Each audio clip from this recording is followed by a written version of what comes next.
Thank you so much. We are privileged this morning to have as our keynote speaker Professor Ron Harris.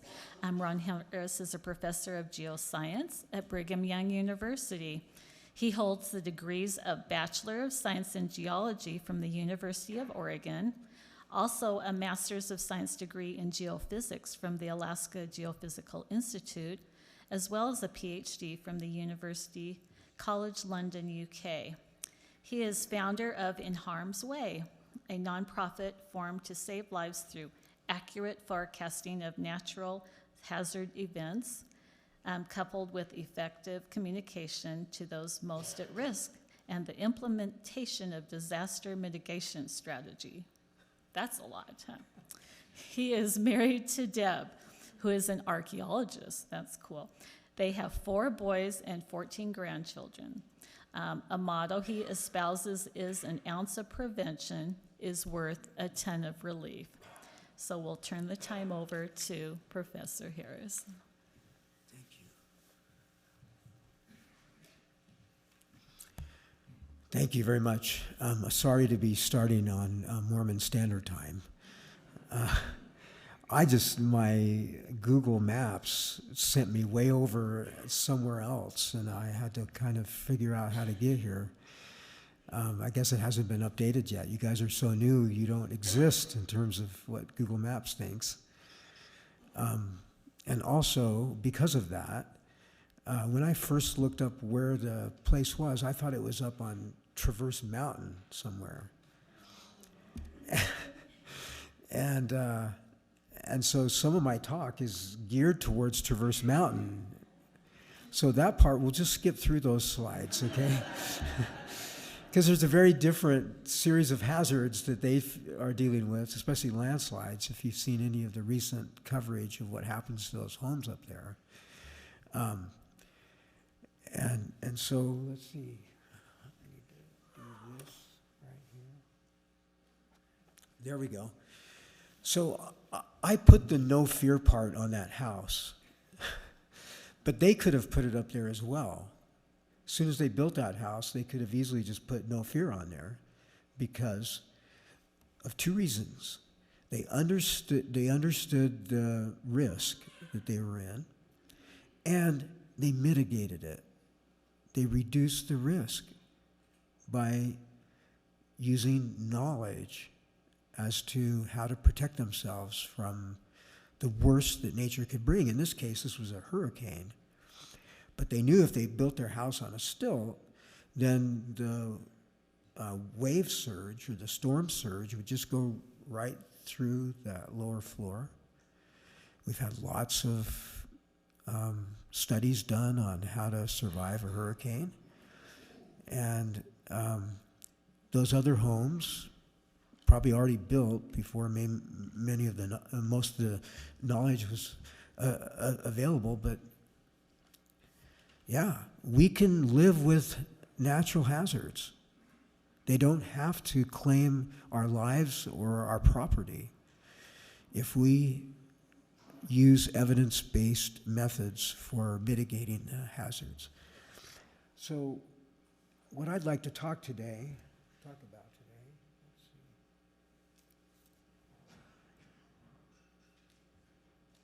there we go. First of all, what are the spiritual roots to preparedness? And then, it's hard to see. I say there, what is the geology of the Lehigh area? What are the hazards? And then what's the call to action for us? What is the takeaway from this?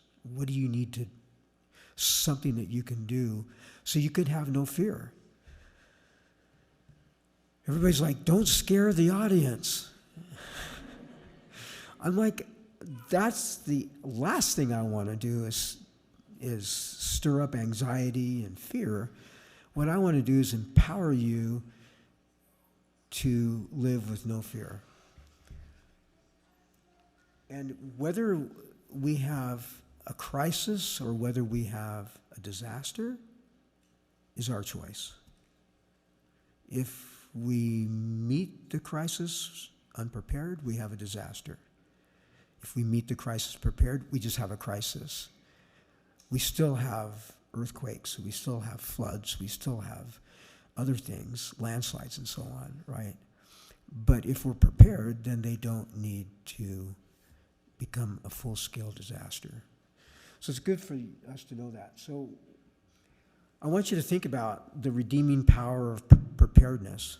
Actually, can I move this up here? All right, it's a lot easier to see. So I want you to think about that. First of all, I love the definition of spirituality by David O. McKay, where he says, spirituality is the consciousness of victory over self and communion with the infinite.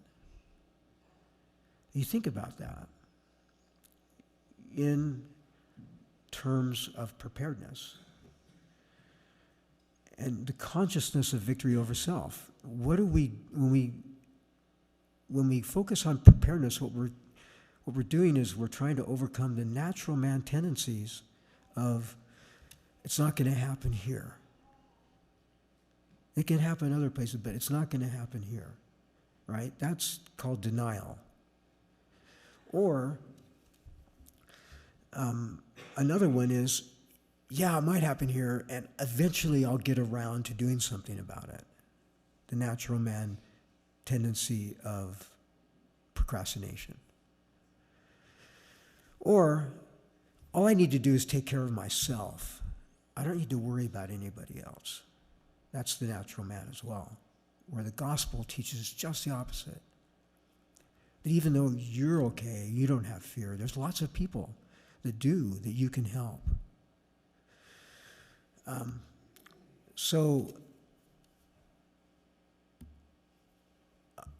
asked the question, how does preparedness factor into spirituality?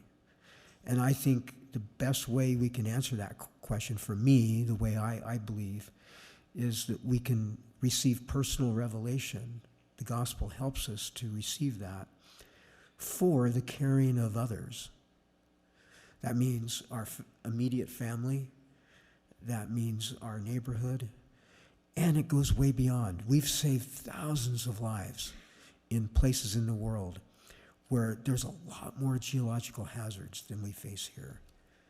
Like orders of magnitude more. And orders of magnitude more people that are at risk. Let me give you an example from the scriptures. So Joseph receives a revelation when he was asked to interpret the Pharaoh's dream.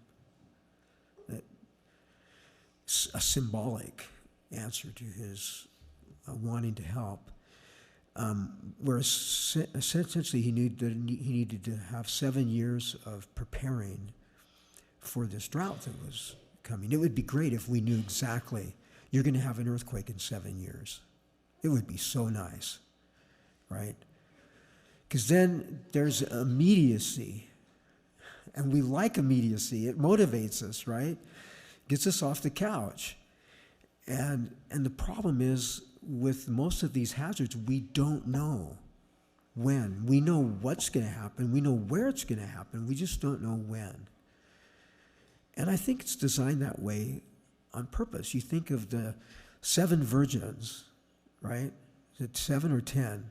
10 virgins, yeah. I'm on sevens here.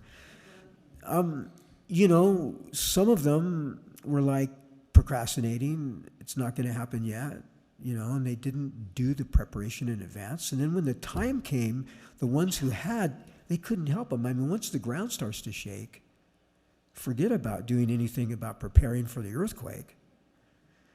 We want to help you, but we can't. Your house is going to, you know, have a lot of damage and so on because of things you didn't do. And so because of that, Joseph was able not only to save his family, who eventually had to come and get grain from the Pharaoh, but also a lot of other people. And this is called paying up front, right? None of us like to know that we have to add anything on or pay or do any more preparation. But that's the real test of your spirituality right there, whether you're willing to pay up front. That's what the gospel is all about, is paying up front, right? Keeping the Sabbath day holy is paying up front. Paying your tithing is paying up front, right? And it's also proactive versus reactive. And unfortunately, most of the approaches to disaster mitigation are reactive ones. We think we're helpless, we don't know what to do, kind of like those other houses in that picture that know a hurricane is going to come sometime, and they're full of fear because of what it's going to do to their home, and they don't do anything about it, right? And then the government has to come in and use all of our tax dollars to try to fix what's ever been broken. And that's what I call the second disaster. Because whenever humanitarian aid comes in, it's not very well organized, because the place it's going to has just gone through HELL, right? And so people, including LDS charities, because I've been to many of these places, will come in with their trucks and just dump stuff in the community.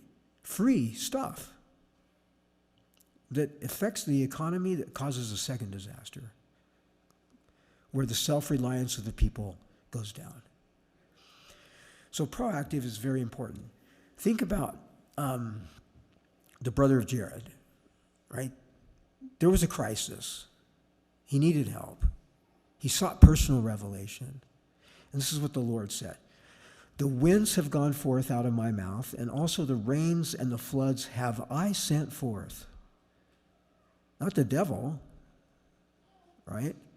The Lord, to test us. What will ye that I should do? Right?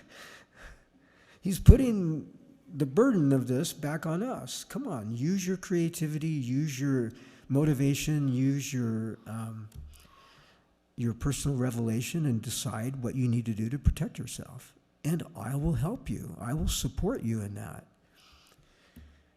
Also in Alma, we have Captain Moroni, during a time of peace, asking for his people, who were getting a little bit like rich and lazy, to come together and to go from city to city to city and reinforce them, because someday, they didn't know exactly when, but they know from the history of what had happened in the past that the Lamanites are going to come again. And we need to fortify during the time of peace. We need to pay up front. And the cool thing about this, when you go back and read it, is it brought the community together. Preparedness does that. Brother Bell, where you are, there you are. Brother Bell's son went with me to Indonesia, and we were working mostly with Muslims, but there were some missionaries there, and we had a meeting about disaster mitigation in the mosque. And people from all over the community came, and the imam asked if our missionaries would hand out not Joseph Smith pamphlets, but the pamphlets about what to do if you feel an earthquake or a tsunami. And so there they were, missionaries in the mosque, and it didn't matter, because it was preparedness. It was for the whole community. It didn't matter what race you were, what color you were, what religion you were, what political party you were, right? It brings us together. So if nothing actually happens, like the hurricane never comes, you still have the benefits of preparedness that are redeeming. Okay, so let's talk about some quotes. Here's one from President Benson, and only President Benson can say it this way. Too often we bask in our comfortable complacency, so this is the natural man, and rationalize, this is the natural man, not the spiritual man, that the ravages of war and economic disaster, famine, and earthquake cannot happen here. That's the natural man. Those who smugly think these calamities will not happen, that they somehow will be set aside because of the righteousness of the saints, are deceived and will rue the day they harbored such a delusion. President Hinckley said it in another way in his talk, If You Are Prepared, You Shall Not Fear, in 2005. Now, I do not say, and I repeat emphatically that I do not say or infer that what has happened is the punishment of the Lord. This he said in 2005, right after the Hurricane Katrina. Many good people, including some of our faithful Latter-day Saints, are among those who have suffered. Just as there have been calamities in the past, we expect more in the future. This quote helped me so much because oftentimes there's this impression that the Lord selectively will use natural hazards to selectively take out a group of people, like ethnic cleansing almost with natural hazards, right? And it's always easy for the people who survive to point at the people who got hurt and maybe judge them and say, well, whatever, right? And so we have the strength and the means to protect ourselves, and we have the knowledge more than ever before. So let's talk about Hurricane Katrina a little bit. The most costly natural disaster ever, 170 billion in losses, most of which was supported by our government. In the region, if they would have invested in fixing the levees that were overcome by the waves, it would have cost about $7 billion, and there were several attempts to get funds to do this. And that $7 billion is 25 times less than what it actually cost. So the ability to pay up front really matters in terms of economics. I like the scripture in D&C 101 where it's talking about our call to be watchmen and watchwomen on the tower. What need hath my Lord of this tower? These are the people the Lord of the vineyard said, build this tower. And they're like in the middle of it. Seeing that this is a time of peace, why should we even worry about this? There's no earthquakes, right? Why should we do anything up front? And this was their rationalization. Might not this money be given to the exchangers, for there is no need for these things? So this is what we have to overcome. So let's talk about a good example of what our community has already done to mitigate a hazard, and that's the flood hazard. 1983 was a bad year because we were caught off guard. What would have been a crisis in some cases became a disaster because we just weren't ready for that much water to come down. So what happened is Dell Reservoir, which is up Party's Canyon, started to fill up. The water was almost ready to go over the dam, which means the destruction of the dam. So they started letting water out to keep that from happening. And the only place it could go was down State Street in Salt Lake City.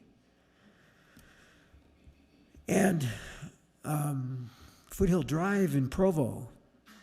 But what happened since then is we've done all of these things. We've paid up front. We made catchment basins at the head of, or at the mouth of most of the canyons, expanded the drainage system. We put backup reservoirs, like the Little Dell Reservoir now is above the other one, so that we don't have to worry about runover. In the Provo River drainage, we put Jordanelle up above Deer Creek. And we also have had years of drought, which has made the water table go lower and lower and lower and lower and lower. So we have a capacity now, based on things that we have done, but also based on things that have happened naturally, to mitigate this flood. Now, the experiment is still not over yet. We still have most of the snow up in those mountains. But this stake probably doesn't have to worry about that snow. mainly because Utah Lake has an outlet, right? And this Great Salt Lake is really thirsty right now. And so we can just keep the water moving down the Jordan River to there. Also, most of our reservoirs, like Deer Creek is at 77%, Jordanelle's at 58%, Utah Lake's at 62%. Statewide, 56% capacity for our reservoirs. So I don't think it's going to be a huge problem because of our preparedness, because we paid up front. Okay, the second one, what is the geology of the Lehigh area? Well, this animation here shows you how the Wasatch Range formed. So a long time ago, there wasn't any California or Nevada, right? We had continental margin where sediments were accumulating off, like what's going on in the eastern U.S. right now. All these rivers are flowing out and they're depositing sediment on the continental shelf. These are all the rocks that were deposited on the continental shelf, and they were way below sea level, right?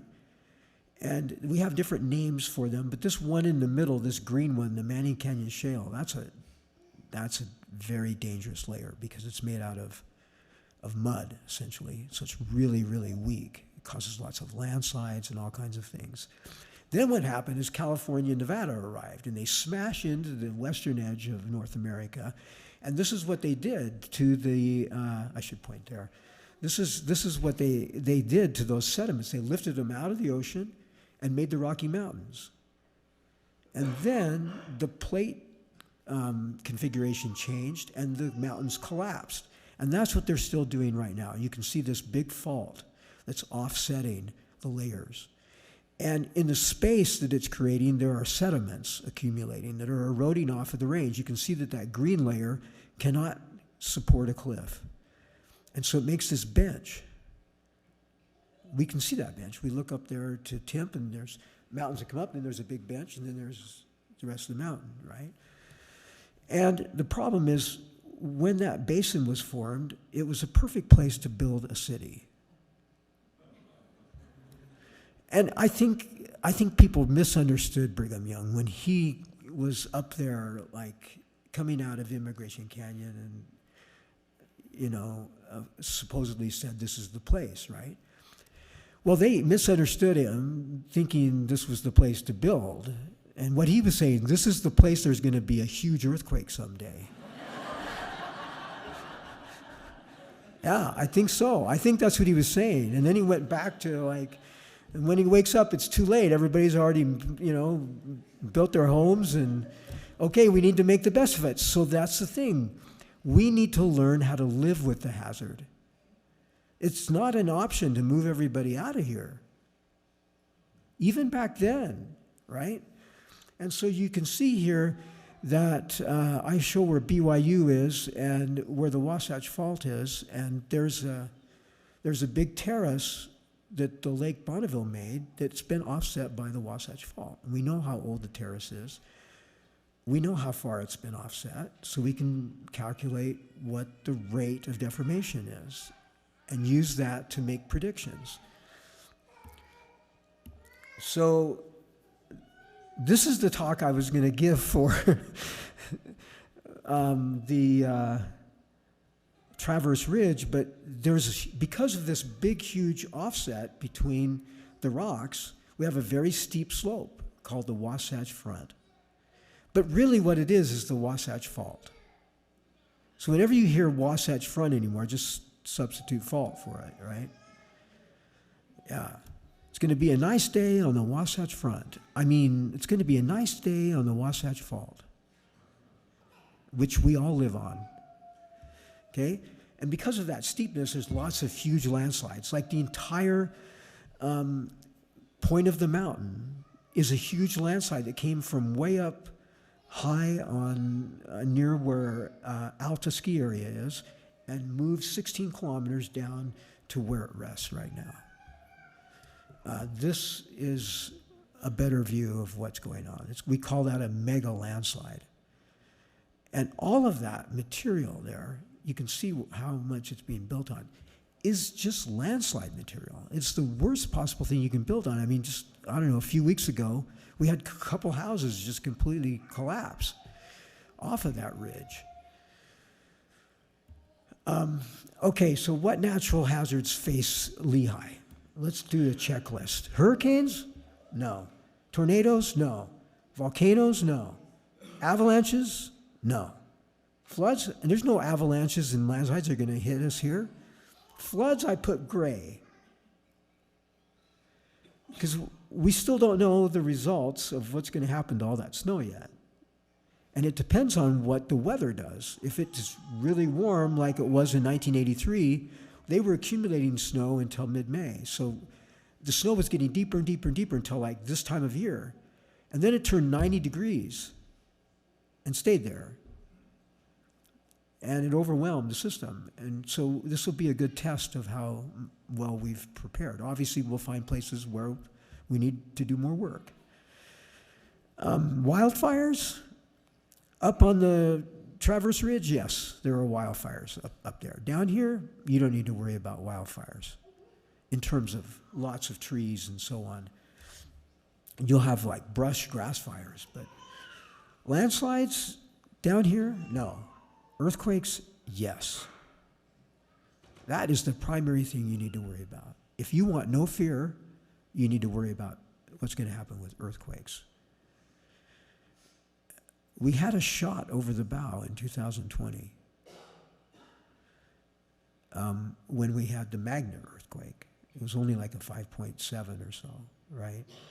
Which is 1/100th of what we're expecting. And we already have enough energy to produce. And so on the left, you can see where I took a screenshot out of the Stake and Ward Emergency Preparedness Guide. And it says the first thing you need to do is identify the likely disasters. There's some human ones, right? And there's some natural ones. But really, is it a natural disaster? Is any disaster a natural disaster? Because the disaster potential is based on how ready the humans are. The Earth, doesn't care if it has an earthquake, but it does make a difference for us.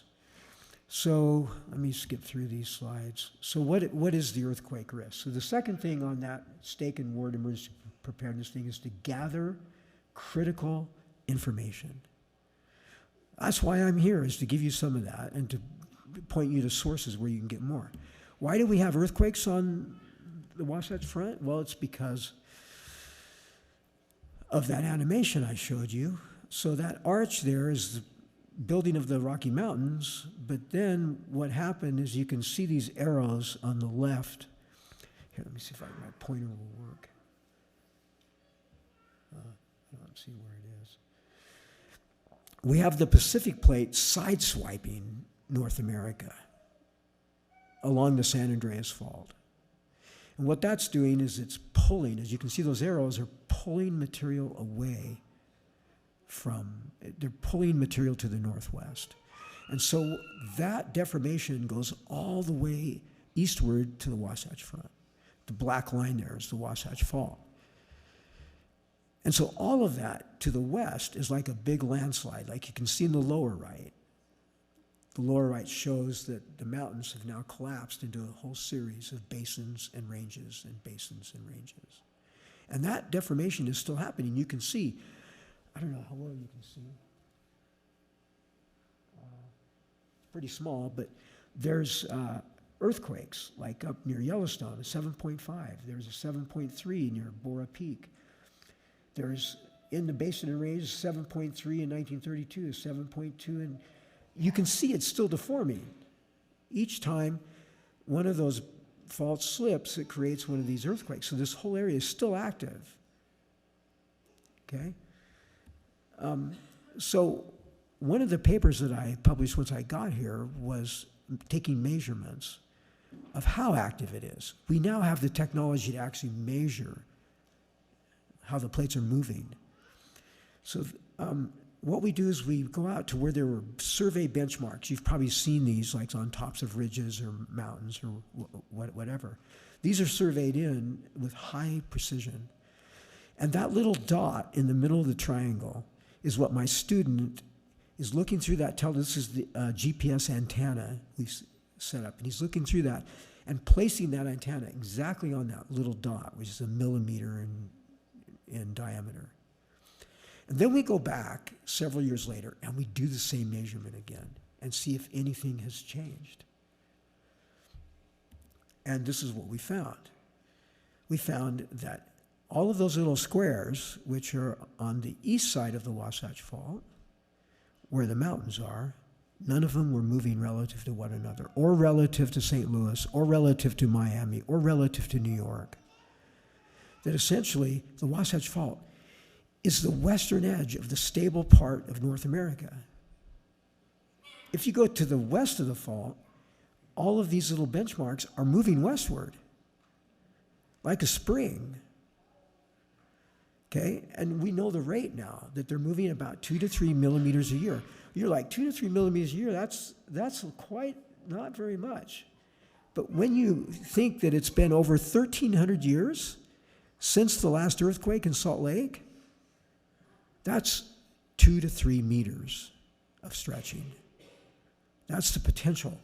The whole valley will drop 2 to 3 meters at the speed of sound. That's going to create a lot of crisis. So this little block diagram here of the Wasatch Front shows that the Wasatch Fault curves underneath the valley.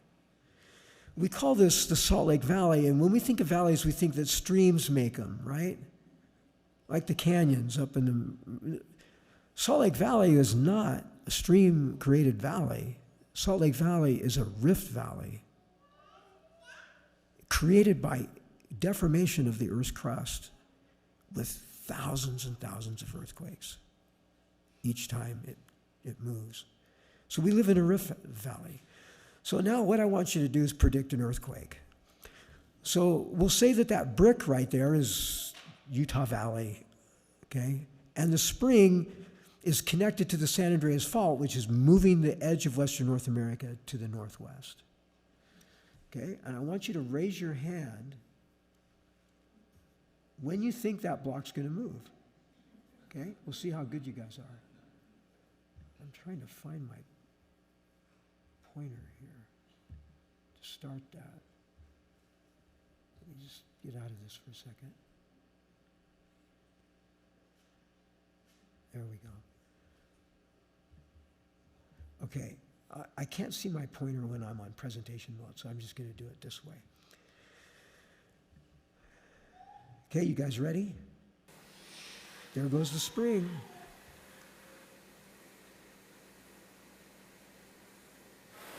Nobody raised their hand at all. You guys are horrible. I mean, talk about miss it. You want another try? Okay. This is one thing geologists don't get is another try, but let's try it again. Okay? You guys are crying wolf. There's no way to predict when this is going to happen. There's absolutely, and the fault zone is so much more complex than that little simple model. Every time you have an earthquake, the fault zone changes, right? So for anybody to expect for us to predict one, if anybody ever says to you that there's a way to predict earthquakes, you can say, no, because I failed the test, and I know there's no way to predict an earthquake. So essentially, the Utah Valley is the brick in this little diagram here, and it's being stretched, and we know the rate in which it's being stressed, and we also know how big the earthquakes have been in the past. So we can forecast how big the earthquake's going to be and where, but we can't predict when. And so this brings us to this whole idea of stick slip. And we can make an earthquake, all of us, with our fingers. Come on, get your fingers up. Let's snap our fingers. Yeah? Stick, slip, sound. Stick, for 1,000 years, and you guys are going to predict exactly when that slips, right? Within a few minutes? No way, okay? And that sound is the earthquake wave. Boom, boom, through the valley, right? Huge, low-frequency sound. Like when you hear somebody pull up in a car with a woofer, you can feel your car kind of shaking, right? And you start to dance in your car, right?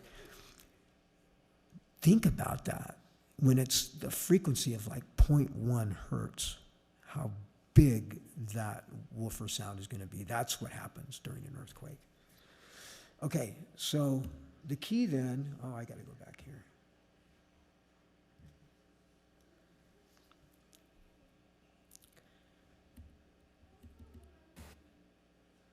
The key then is to ask ourselves, how many times has it happened in the past? To do this, it's a pretty expensive research. For example, the map on the left shows the Wasatch Fault, and all those little white bars are places where we've dug huge trenches like this. This trench was in Mapleton, cost about $2 million, and it's a trench through where the earthquake has offset one of the Bonneville Lake terraces. So at the top, you can see it's flat, and at the bottom, you can see it's flat. Those two flat areas used to be in the same place. And one earthquake at a time, the one on the west has been dropping down. And so by digging a trench there, we can go way back in time and determine how much displacement there's been on these faults. And we can also get an age on when that happened. So these are the data right here. Time is on the x-axis, and the position of the different segments of the Wasatch Fault are on the y-axis. And so you can see that there's like the Brigham City segment that hasn't had an earthquake for a while. There's the Weber segment that had kind of two. The most recent one we think took some of the stress away from the Brigham City segment, which is why the Brigham City segment hasn't ruptured for a long time. But the problem is the big gap at Salt Lake City. Every other segment except the Brigham City has had an earthquake in the last 500 years. The last time Salt Lake City ruptured was 1,370 years ago. Plus or minus 200 years, you know, I mean. What's 200 years for a geologist? It's like a blink of an eye, right? And so that's the problem. And the earthquake, like, for example, we can see, because we know the slip rate, we know how much it's accumulated since that 1,350 years ago. And if it happened right now, it would be a 7.1. So we already have a 7.1 waiting to happen. The longer it takes for that to happen, the larger it's going to get. Like really pushing your fingers together hard. And a wet year like we've had might be all it takes to get it to go, right? Just like the landslides up on the mountain. So, in summary, exactly when earthquakes is going to happen is unpredictable. Enough pressure is already accumulated to cause a strong earthquake, a 7.0 or 7.3. And the Traverse Ridge is a landslide risk zone, which you don't need to worry about. So the last thing I wanted to talk about is how can we reduce the risk? How can we live with no fear of this earthquake? And that's the third thing on the Stake and Ward Emergency Preparedness Guide. Outline assignments and procedures. This is where the rubber meets the road. This is where you are going to be tested to see how much spirituality you have. Are you going to just do like the natural man and the crisis turns into a disaster, or are we going to pay up front? Okay, one of the things you have to worry about here is liquefaction. Even though most of the homes, probably in your stake, have been built since 1990, right? Those that haven't, you need to worry about that. Those that are built before that, you need to worry. But since 1990, we've been supposedly enforcing building codes for seismic safety. But it doesn't matter how good your house is built. If your house is built on the sand, right? The Savior taught us all about disaster mitigation, right? About the foolish man. We all know the song, right? I can see you guys singing it in your head right now. It's a great song, right? Because once it starts shaking, you can see on the left there that the grains are touching one another. The sand grains are, and that provides friction and stability.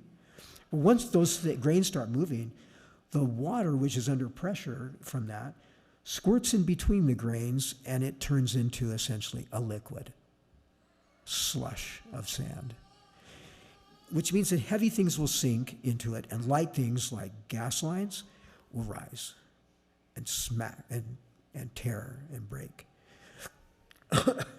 So, the drought has been a great thing for earthquake preparedness because that water table is lower than it would normally be. Let's hope that it happens in October, right? Yep, most high and dry, right? What time of day would be good?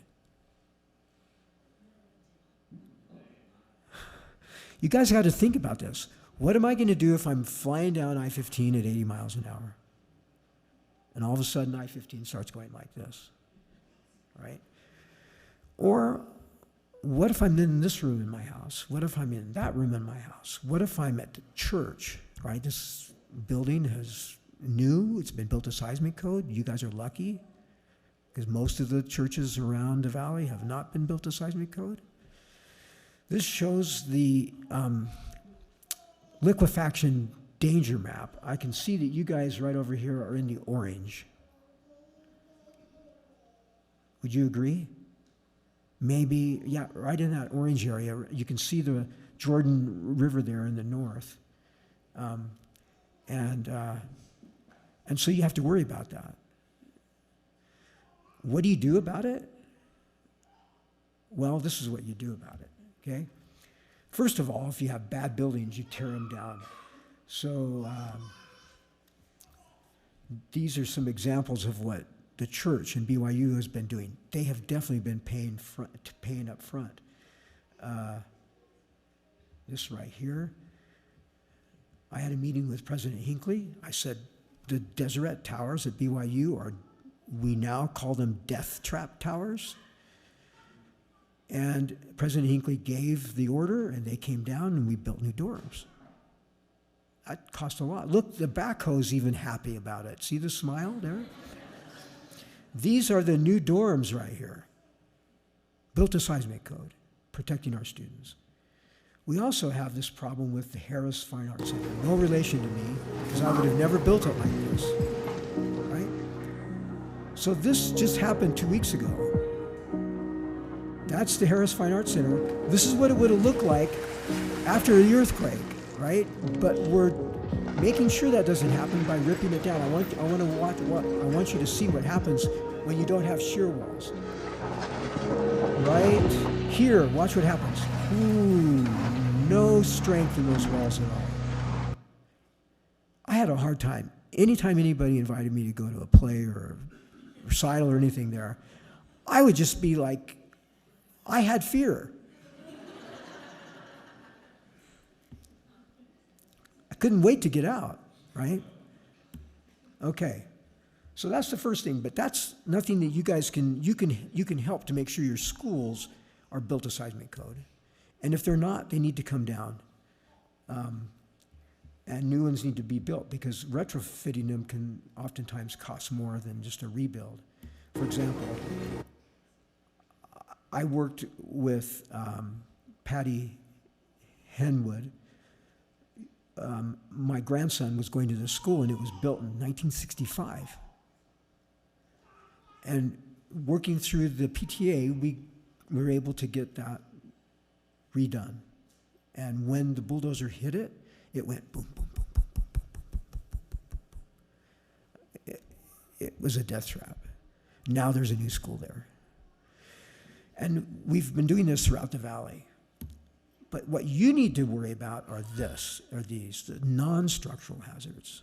This is something you can control. This is completely within your control.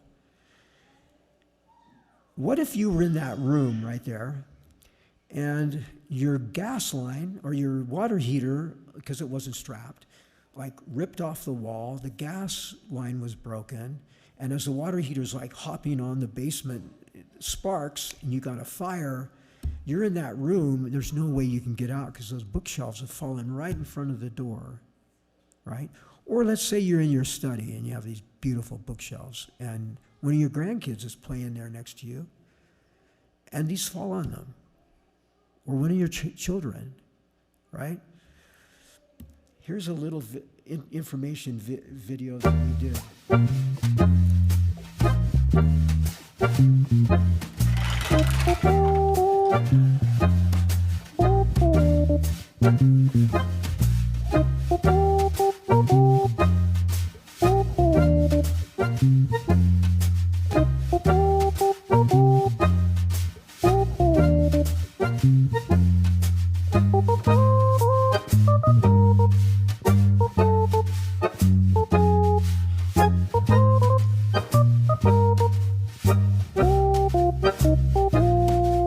Hey, Bree, what you doing? I'm protecting my dolls from the earthquake. I don't want them to get squished.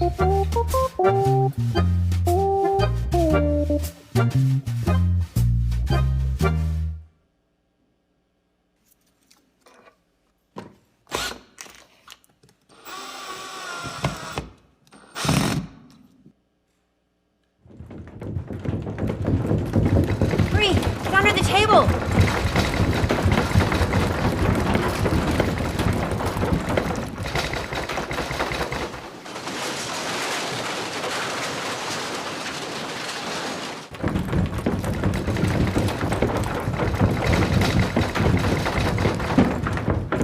Grandma, are you okay? Honey, I'm okay. I'm okay. Don't worry. I'm okay.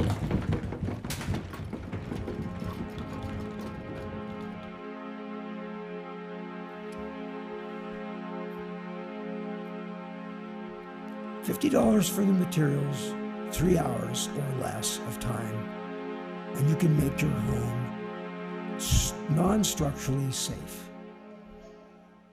All it takes is a drill, some screws, some webbing, and you can do it. This is my bookshelf in my office, and that's what I did to it. I found the studs, or I asked my wife to find the studs. She's a really good stud finder.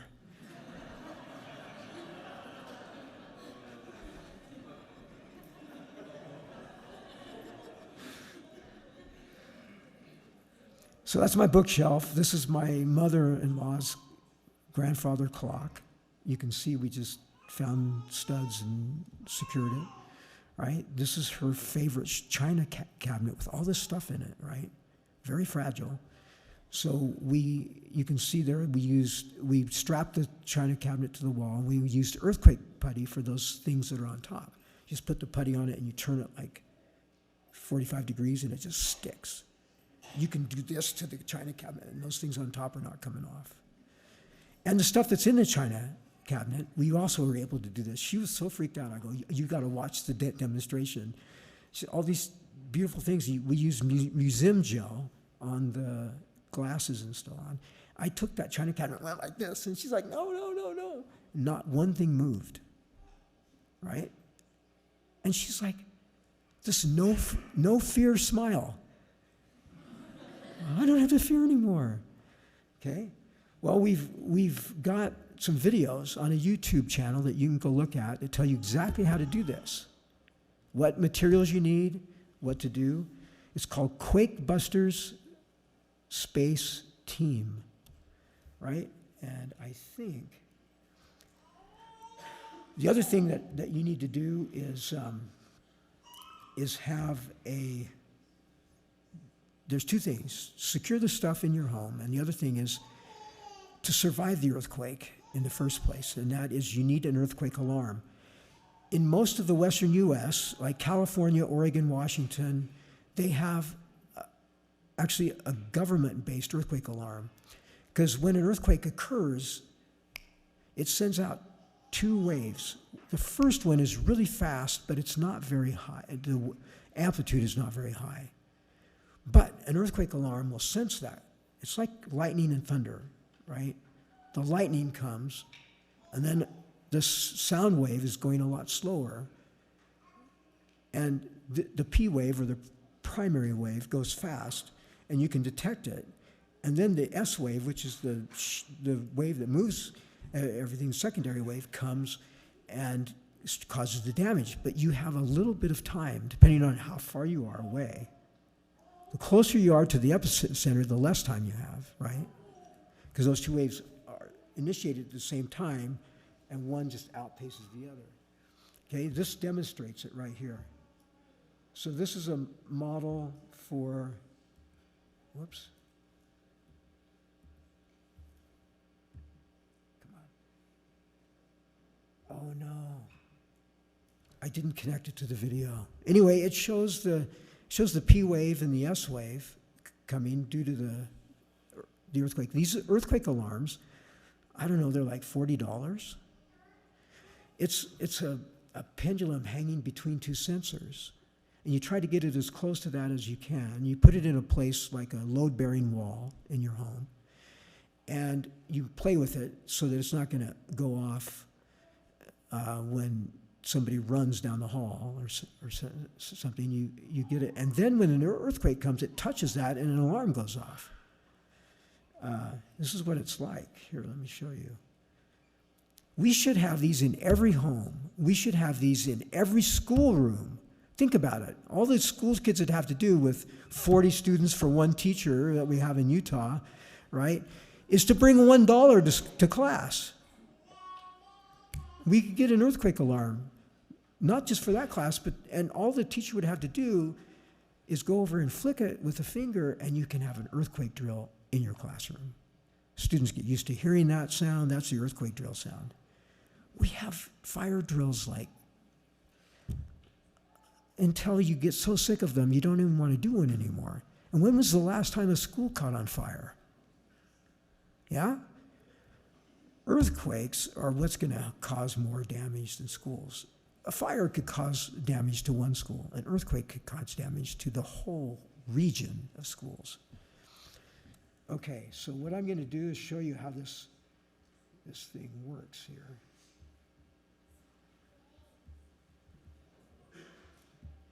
So you go to this website, here's the earthquake alarm right here. These bins have to be the most disgusting I'm so thing in sorry. the modern kitchen. And yet we all put up with it. So our government wants us So Yeah. earthquakes have different types of waves. A lot like how lightning comes before thunder, some waves arrive faster than others. And the first waves to arrive aren't waves that you can feel. But if you get a device like this, Okay, that's my student explaining the whole thing, but you don't need, you hear the sound, right? Yeah, I know, it's piercing. It needs to be, because it needs to go a long ways if you only have one in your house, right? That gives you critical time. You hear that noise, right? Mine went off one night, and I'm in bed, and as soon as it went off, I rolled off the bed on to the floor, right? And I'm sitting there counting 1, 2, 3, because the longer it takes before the shaking starts, the further it is away, right? I wanted to know where it was. And it kept ringing. So finally, after like 2 minutes, I'm like, there's no way it could be that far away, right? I got up and I went over, and it had fallen off the wall. I was so disappointed. I was just like, I had this thing, right? This is it. I'm laying there going, you know, just nervous tension, but I had no fear. There was nothing that could fall on me. Absolutely nothing that could fall on me. My house might have got a little bit of damage, but I can enjoy the earthquake. I can enjoy the ride. Think of all of the effort people take to go to places like Disneyland where they experience 1 G of acceleration, meaning that you're going down and you actually come off the seat, right? We're going to have more than 1 G of acceleration during this big earthquake. And if you're ready, you can be like, yeah, awesome. Duck cover and hold on, everybody. Yeah, okay. Where am I? Right here. All right, so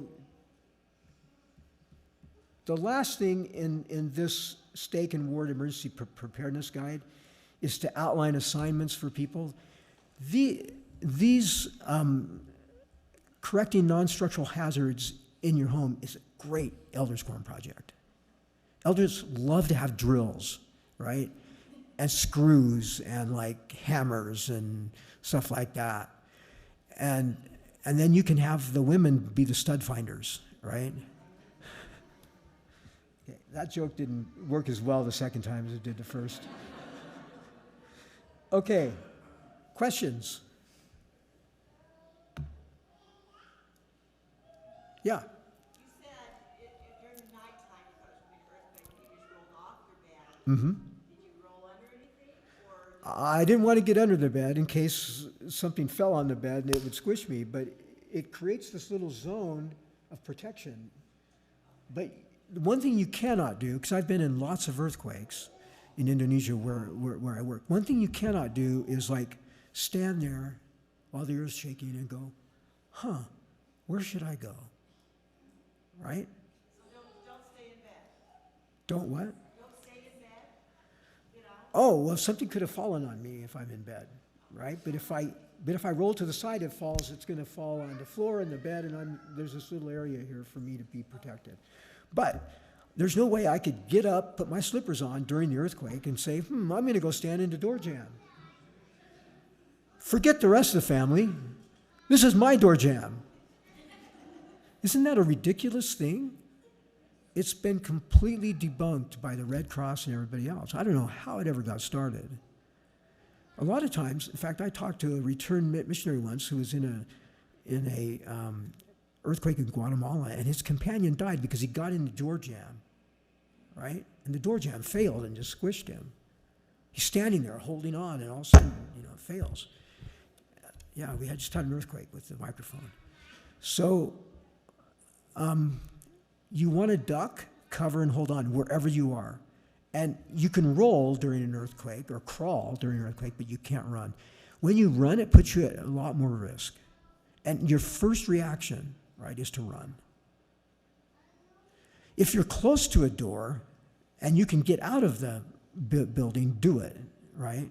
But if you have an earthquake alarm that gives you 5 or 10 seconds before the shaking starts, that's easy to do. What else? What other questions do you have? Yeah.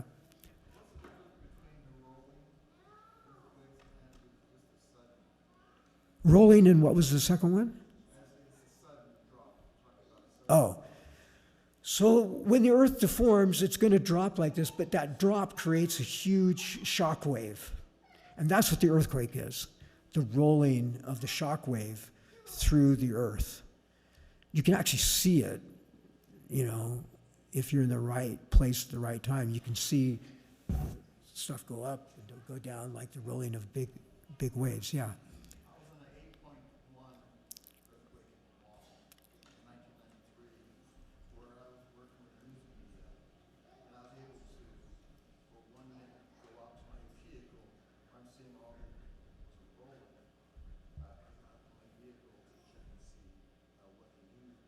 Man. Yeah. I envy you.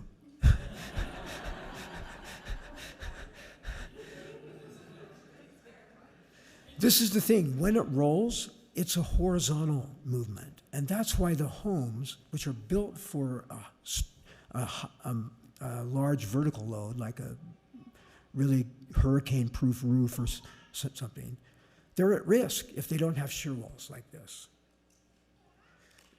And when you see these new buildings around Lehigh that have been built, you see this all over the place because they had to put them in for the horizontal motion, right? Because the waves are not going to do this. They're going to move this way, away from where the earthquake was. Yeah. Stabilizing of the furniture that you have, I noticed those are like fabric. We've used stabilizers that have been metal. Is there are the fabric ones? No. It doesn't matter. You can use the sheet metal with the little holes in them. Those are a little bit easier to install sometimes because you can, but either is fine. And you need to leave a little bit of slack because if it's too tight, it'll snap. So you noticed on the video there was a little bit, but not a lot. And the books are going to fall out. That's fine. If the book hits you in the head, hopefully it'll help you learn what's in it, right? Yeah. Yeah. What else? Oh, time. Okay.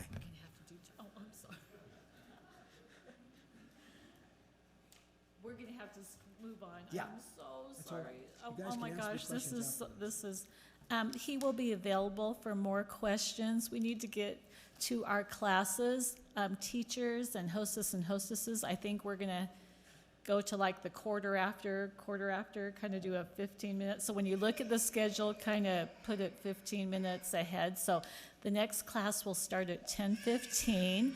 And there'll be 3 different classes to choose from. The easiest way to get to the classes is to exit out to your left, go to the end of the hall, and you'll see the stage entrance, the Relief Society room entrance, and the primary room entrance.